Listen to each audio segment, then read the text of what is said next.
जय माता दी। कन्या पूजन का उल्लेख कई पुराणों, कई धार्मिक ग्रंथों में मिलता है। देवी भागवत पुराण, मार्कंडेय पुराण और दुर्गा सप्तशती में कहा गया है कि नवरात्रि में कहा गया है कि कन्याओं की पूजा करने से माता शक्ति प्रसन्न होती हैं और साधक को मनोवांछित फल प्रदान करती हैं। प्रेषिताओं, आज के इस वीडियो में आप जानेंगे कि महाअष्टमी कन्या पूजन शुभ मुहूर्त, महानवमी कन्या पूजन शुभ मुहूर्त। कन्या पूजन की संपूर्ण विधि, जिसमें कन्याओं को और बटुक भैरव को अपने घर पर आमंत्रित करने से पहले से लेकर आमंत्रित करने और उनका विधिवत पूजन करने, उनको क्या भेंट दें और उनको विदा करते समय क्या क्या सावधानी रखनी चाहिए, कौन कौन से उपाय करने चाहिए, कौन कौन से ऐसे संकेत होते हैं जब कन्या पूजन के समय ही आपको ये पता चल सकता है कि इस बार आपके ऊपर माँ भगवती की कृपा होने वाली है। इन सब बातों के बारे में जानने के लिए विस्तार से जानने के साथ साथ आप जानेंगे चैत्र नवरात्रि के कलश विसर्जन और पारण मुहूर्त के बारे में भी। वीडियो बहुत ही महत्वपूर्ण होगी। अगर वीडियो थोड़ी सी लंबी हो जाए तो इस वीडियो को आप अंत तक जरूर देखिएगा, क्योंकि मुहूर्त की जानकारी आपको वीडियो के अंत में ही दी जाएगी। कन्या पूजन का वर्णन मार्कंडेय पुराण में मिलता है, जिसमें एक कथा के अनुसार देवी दुर्गा ने महिषासुर का वध किया तो उन्होंने बाल रूप धारण करके कन्याओं के रूप में प्रकट होकर अपने भक्तों को दर्शन दिए। तभी से कन्या पूजन की परंपरा चली आ रही है। रामायण और महाभारत में भी कन्या पूजन का उल्लेख मिलता है। भगवान श्री राम ने रावण पर विजय प्राप्त करने से पहले 9 दिन तक देवी की पूजा की थी और अंतिम दिन कन्या पूजन किया था। महाभारत में पांडवों ने भी अपनी विजय से पहले कन्याओं को भोजन करवाया था। हिंदू मान्यताओं के अनुसार कन्याएं स्वयं शक्ति का रूप होती हैं, इसलिए उन्हें देवी दुर्गा के 9 रूपों के प्रतीक के रूप में पूजा जाता है। शास्त्रों में कहा गया है कि कन्या पूजन करने से व्यक्ति की सभी पाप नष्ट होते हैं और उसे पुण्य की प्राप्ति होती है। कन्या पूजन से घर में लक्ष्मी का वास होता है और घर परिवार में सुख शांति बनी रहती है। जो भक्त प्रेम से कन्याओं की पूजा करते हैं, उन्हें माँ भगवती का विशेष आशीर्वाद भी मिलता है। और आज के समय में तो कन्या पूजन केवल एक धार्मिक परंपरा है, बल्कि इस समाज में कन्याओं के महत्व को दर्शाने का भी एक माध्यम बन चुका है। कन्या भ्रूण हत्या जैसी सामाजिक बुराइयों के खिलाफ जागरूकता लाने और बालिकाओं को सम्मान दिलाने के लिए ये एक बहुत ही प्रेरणादायक परंपरा है। कन्याओं को घर पर आमंत्रित करने की भी एक सही विधि होती है। कन्या पूजन नवरात्रि की अष्टमी या नवमी तिथि को किया जाता है, जिसमें छोटी छोटी बालिकाओं को देवी स्वरूप मानकर उन्हें आमंत्रित किया जाता है। सही विधि कन्याओं को बुलाने का पूजा का फल कई गुना बढ़ जाता है। कन्या के साथ एक बटुक भैरव, जिन्हें लांगूर भी कहते हैं, उन्हें भी आमंत्रित किया जाता है। शास्त्रों में कहा गया है कि कन्याओं की संख्या 1, 3, 5, 7, 9 या 11 होनी चाहिए और विशेष रूप से 9 कन्याएं तो बुलाना बहुत ही शुभ माना जाता है, क्योंकि वे देवी दुर्गा के 9 रूपों का ही प्रतीक होती हैं। कन्याओं को आमंत्रित करने से पहले उनकी उम्र भी ध्यान रखना होता है। जैसे 2 वर्ष की कन्या को कुंवारी कन्या कहा जाता है, जो कि बाल अवस्था में देवी का रूप मानी जाती हैं। 3 वर्ष की कन्या को त्रिमूर्ति यानी सर्वशक्ति की देवी का रूप मानते हैं और 4 वर्ष की कन्या को कल्याणी यानी देवी मई का रूप मानते हैं। 5 वर्ष की कन्या को रोहिणी अथवा शांति और समृद्धि का प्रतीक होती हैं। 6 वर्ष की कन्या यानी चंडिका यानी भगवती दुर्गा का पराक्रमी रूप होती है। 7 वर्ष की कन्या शांभवी यानी शक्ति स्वरूपा होती है। 8 वर्ष की कन्या मर्धनी यानी महिषासुर मर्धनी होती है। 9 वर्ष की कन्या सुभद्रा यानी सौभाग्य समृद्धि दायिनी होती है और 10 वर्ष की कन्या होती है देवी स्वरूपा। और ख़ास तौर से 2 साल से 10 साल तक की कन्याओं को बुलाना उत्तम माना जाता है, क्योंकि इस उम्र में वो निष्कलंक और मासूम होती हैं, जो साक्षात देवी का स्वरूप मानी जाती हैं। तो पहले बात करते हैं कन्याओं को बुलाने का सही समय और तरीका क्या है। अगर हो सके तो एक दिन पहले ही कन्याओं को आमंत्रित कर लें ताकि वो समय पर आ सकें। अगर किसी विशेष कन्या को पूजा के लिए आप चुन रहे हैं तो उनके माता पिता से अनुमति अवश्य लें। कन्याओं को घर तक लाने के लिए विनम्रता और सम्मान का भाव रखें। उन्हें सम्मान सहित आमंत्रित करें और बताएं कि वो देवी पूजन का एक विशेष अनुष्ठान है और कन्याओं के माता पिता को ये आश्वासन भी दें कि उनकी बेटियों का पूरा सम्मान होगा और उनके लिए उचित भोजन आदि की व्यवस्था होगी। किन कन्याओं को नहीं बुलाना चाहिए, ये एक महत्वपूर्ण प्रश्न है जिसे आप सभी को जानना चाहिए। अशुद्ध अवस्था में रहने वाली कन्याओं को नहीं आमंत्रित करना चाहिए, खासकर ऐसी कन्याओं जिन्हें अब मासिक धर्म शुरू हो चुका हो। बहुत बीमार कन्याओं को आमंत्रित करना भी उचित नहीं रहता। शास्त्रों के अनुसार शत्रुता रखने वाले परिवारों की कन्याओं आमंत्रित करने से भी बचना चाहिए। अगर परिवार में शोक हो, शोक का सूतक लगा हो, तो कन्या पूजन से पहले आपको आसपास जो पुजारी होते हैं उनसे भी और अपने परिवारजनों से भी सलाह अवश्य लेनी चाहिए। कन्याओं को बुलाने के पीछे जो आध्यात्मिक और जो सामाजिक महत्वपूर्ण है वो ये है, विशेष तौर से जो भ्रूण हत्या जैसी जो बुराई हमारे समाज में है वो मिट सके, जिससे कन्याओं को भी ये महसूस हो सके कि वो सम्मानित और पूजनीय हैं।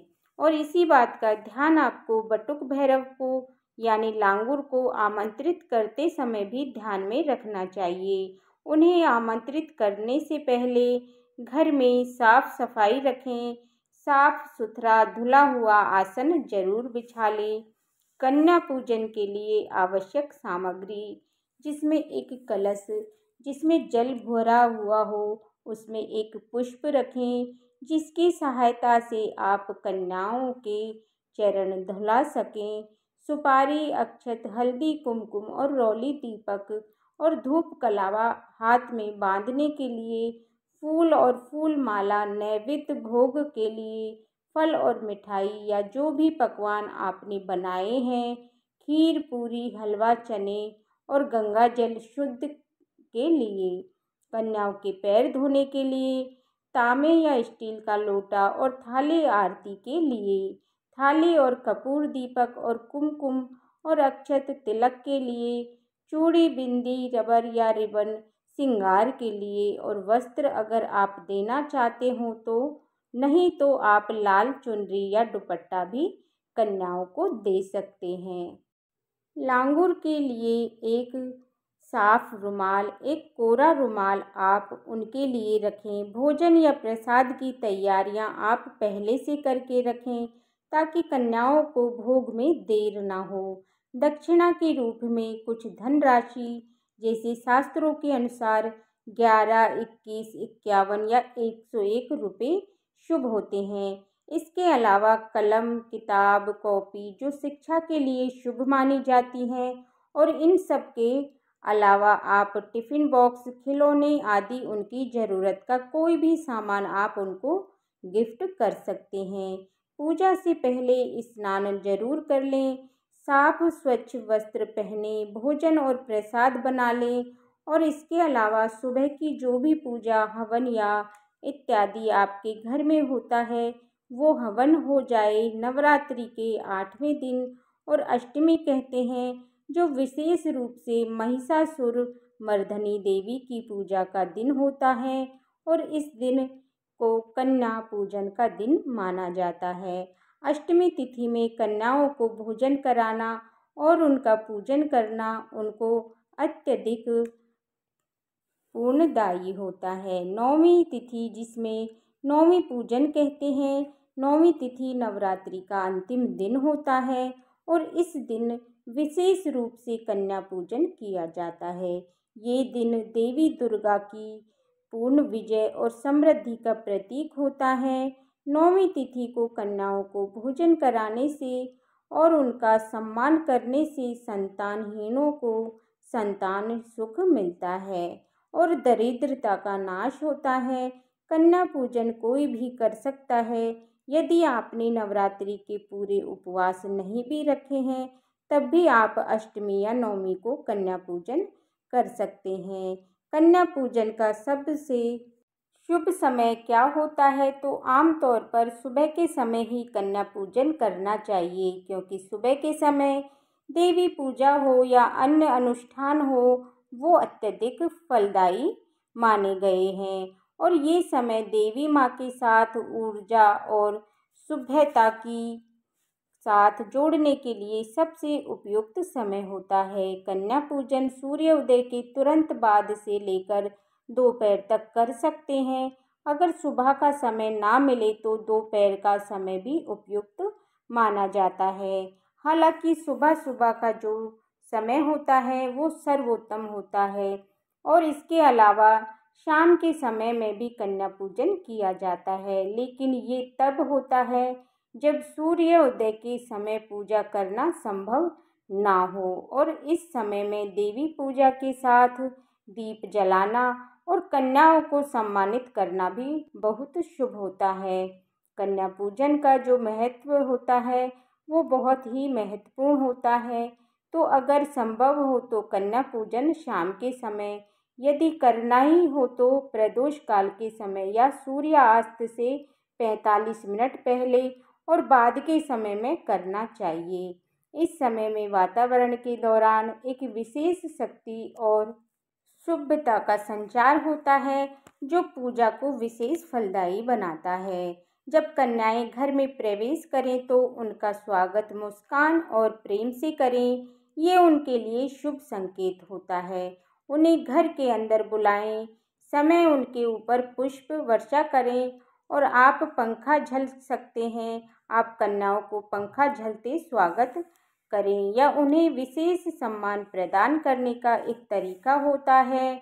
कन्याओं को पहले चरणों से आशीर्वाद लें और क्योंकि ये उनकी उपस्थिति में देवी शक्ति का वास होता है तो उनके पैर छूकर उन्हें घर के अंदर आमंत्रित करें। बहुत शुभ रहेगा। कन्याओं को किस आसन पर बिठाना चाहिए? तो आप आसन साफ सुथरा धुला हुआ हो और उन्हें समतल जगह पर बिठाना चाहिए। एक साथ कन्याओं को बिठाइए और अंत में लांगुर यानी बटुक भैरव को भी बिठाना चाहिए। अगर ज़्यादा कन्याएं हैं तो उनके लिए अलग अलग छोटे छोटे स्थान रखें ताकि वो लांगुर यानी बटुक भैरव को भी बिठाना चाहिए। और पूजा में ध्यान से और जो भी भोग प्रसाद है वो आराम से ग्रहण कर सकें। सभी को तिलक लगाने के बाद सभी के हाथों में कलावा बांधें और उन्हें लाल चुनरी या रुमाल उड़ाएं। या बहुत ही लोग कन्याओं को और बटुक भैरव को आमंत्रित करने के बाद तुरंत उनके पैर धुलाकर तब तिलक लगाते हैं, तो कुछ लोग उन्हें आमंत्रित करने के बाद पैर धुलाकर पहले उन्हें भोग प्रसाद देते हैं और विदा करते समय तिलक लगाते हैं। दोनों ही तरीके सही हैं, तो जो भी आपकी श्रद्धा हो उस तरीका आप उपयोग करें और कन्याओं के लिए शुभकामनाएं दें। उनके अच्छे भविष्य, उनके अच्छे स्वास्थ्य और सुख समृद्धि के लिए उन्हें आशीर्वाद दें। फिर उन्हें भोग प्रसाद जिसमें काले चने, हलवा, पूरी और खीर आदि हो, वो आप उन्हें ग्रहण करने के लिए दें। जब सभी प्रसाद ग्रहण कर चुके हों तब उनके हाथ धुलवाएं, हाथ पोंछें और उनके बाद उन्हें दक्षिणा और उपहार देना चाहिए। कन्याओं के विदाई का समय बहुत ही आदर से होना चाहिए। इस समय उनके साथ कोई भी अनादरपूर्ण या असंभव व्यवहार नहीं होना चाहिए, कोई भी भेदभाव नहीं होना चाहिए। सुरक्षित विदाई होनी चाहिए। कन्याओं को विदा करते समय ये निश्चित कर लें कि वो सुरक्षित रूप से घर से बाहर जाएं और उन्हें शुभचिंतक की तरह विदा करें ताकि उन्हें कोई कष्ट ना हो। कन्याओं को विदा करने के बाद आपको तुरंत से कलश विसर्जन नहीं करना चाहिए।